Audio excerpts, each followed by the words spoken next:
Bebe Bebe Sondry aho vao tafaresaka aminao. Sao za vao manam-potoana afaka iresana aminao satria eo foana toavina. Misaotra anao aloha za fa tanteraka soamantsara ny fanambadiako. Vita ihany ny mariazinay.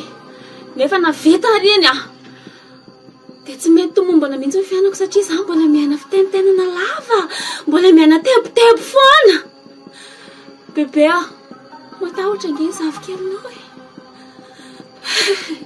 Matahotra sao dia tratra ny toavina. Mangataka moa za bebe mba esoro amiko amin'izay ty asa ny vocal ty. Tsy te ho mpamosavontsony raha efa lehibe za tamin'iny dia tsy nandray ny tananao za mihitsy za. Ka mangataka moa za bebe aza mpijaliana moa zavikelinao e. Aza mpijalisa olo-kelinao fa esoro amiko amin'izay ty.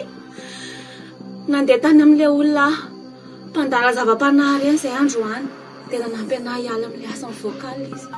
Dia mba pitosika avy any aminao bebe any andro fivoahantsika androany. Dia mino za fa tsy hivoaka intsony andro. Zany bebe ianao ange bebe tiako e.